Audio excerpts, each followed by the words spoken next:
In this passage, we're on page 42, first of all. In this passage, we are making guacamole.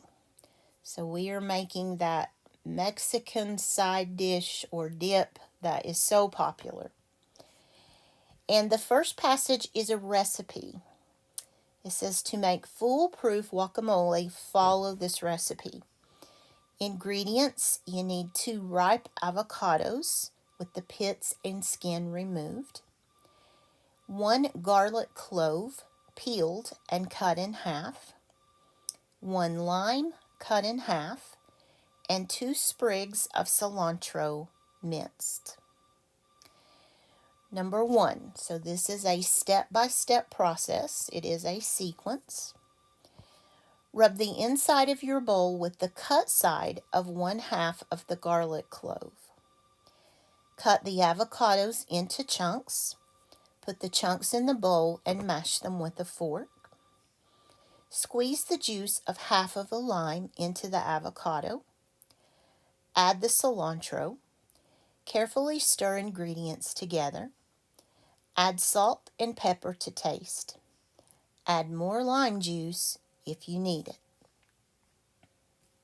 Pretty simple. Step by step, do the steps in order, you get your finished product. Passage 2. This recipe puts a new spin on traditional guacamole. Gather the following ingredients: 2 ripe avocados. That's what the first paragraph said.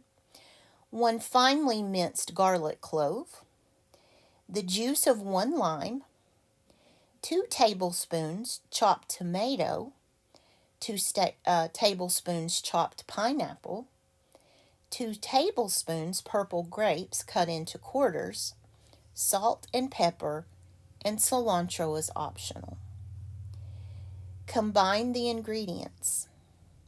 Use a spoon to scoop the avocado flesh out of their skins. Put the avocado into a bowl. Add the garlic and lime juice. Mash until creamy but still chunky. Carefully stir in the tomatoes, pineapple, and grapes, and the cilantro if you are using it. Season with salt and pepper according to your taste. So we have 2 recipes for guacamole. We could draw a Venn diagram if we wanted to, but I'm going to just try to answer these questions without doing that. Now, if you want to pause this video and draw yourself some diagrams, that is fine. But now that you're more advanced with this skill, I'm not drawing those nearly as often. So let's take a look at the questions. This is on page 43. Number 5. In passage 1, what should you do after you add the lime juice? Well, if we look back at passage 1,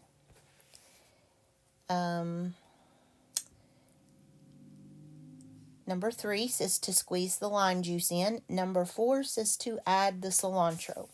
So this is one of those things that we can just look back at the story and find the answer. So number 5 is C, add the cilantro. In passage 2, what is the last required step? So passage 2, I'm going to look back. The last required step is to, it looks like, season with salt and pepper according to your taste. So let's look for something. Remember, the cilantro was optional, but seasoning with salt and pepper according to your taste. So number 6 is A. Season with salt and pepper. Cilantro was optional. That was not required. I would almost argue, though, that salt and pepper to your taste is optional because some people may not want to do that. Let me check the back here to see what. Sorry, give me just a second. This is 13, sorry. They say it's B. No. Okay, the answer key's wrong. They say the last step is to season with salt and pepper, but they say that goes with letter B. It doesn't. So A is what we want, and I will just say that I have a little bit of a problem with that particular question, but that's okay. Number 7. How are the ingredients in passage 1 presented differently from the ingredients in passage 2? Passage 2 has a bulleted list of ingredients. Well, that was not true. Passage 1 has a bulleted list of ingredients in a box. That is true. The ingredients in passage 2 are shown only in the photograph and not in the text. That's not true. It does list it out for you. It's just not bulleted. The ingredients in passage 1 are in boldface. That is not true. Only the title is in boldface. The word ingredients is in boldface, but it is not all of the ingredients. So, the answer I would want to choose, I believe, is B.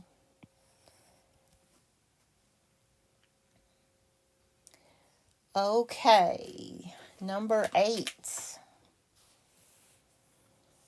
Which of the following recipes, which of the following is similar about the recipes? Both recipes use numbered steps. That is not true. Only passage 1.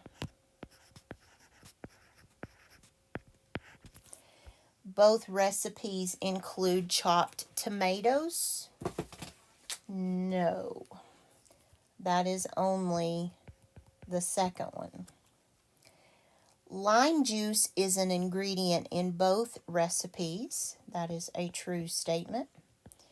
Cilantro is optional in both recipes. That is only in 2. So which is the correct answer?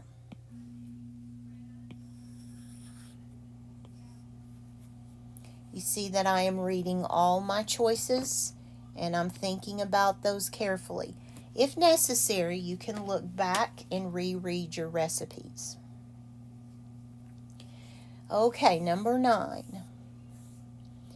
Which of the following is different about the recipes?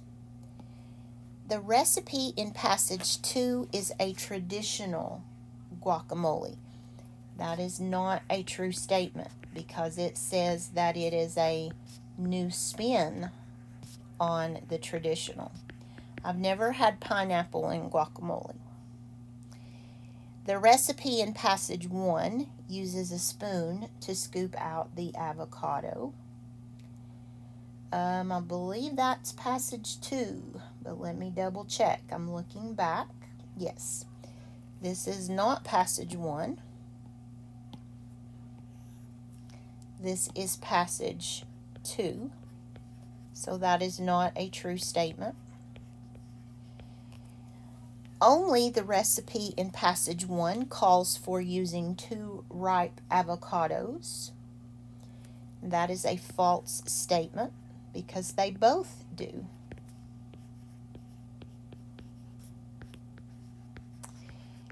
Only the passage 2 includes fruit in the ingredients, and that is a true statement. So my answer choice is going to be D. Read them all and think carefully about what they're saying to you. Number 10. Why is the recipe in passage 1 easier to read than the recipe in passage 2? Why is 1 easier to read than 2?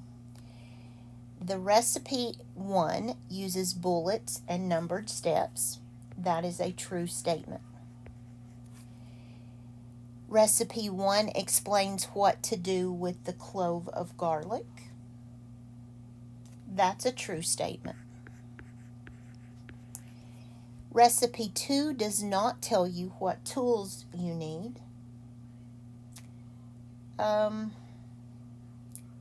That is actually not true because it talks about the spoon. You will need a spoon. Number 2 does not list all of the ingredients you need, and that's a false statement. It does list it, it just lists it in paragraph form. So we can eliminate C and D.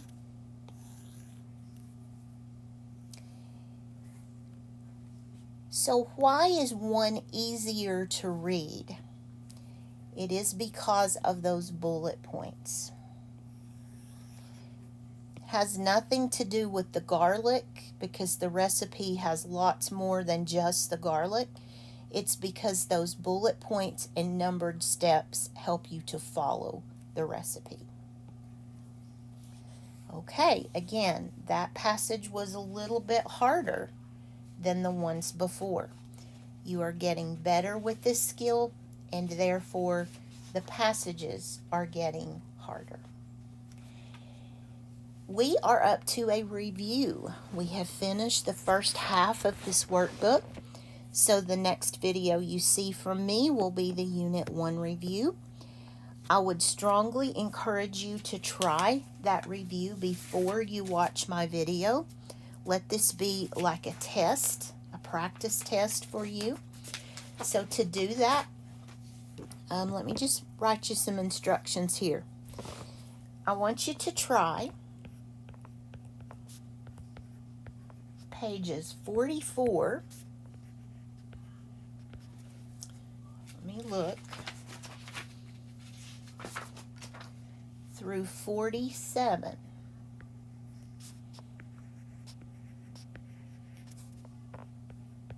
And I will be doing these too if you want to see the explanations before you watch the next video. Just sit down with a piece of paper. If your teacher has told you not to write in your book, just number your paper from 1 to 8. So you would sit down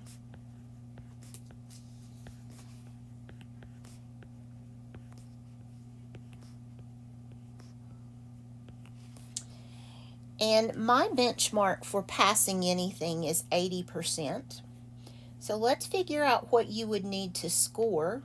You know I have to work math in here. I want to know what 80% of 8 questions would be.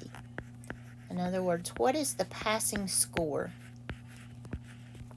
So I'm going to turn this into a decimal. Always move 2 places, so 0.80. Of means multiply. So let's do 80% of 8 on the calculator. I'll do it, you don't have to. So 0.80 times 8 equals, not that, sorry, 6.4. So we want to get 6 questions correct.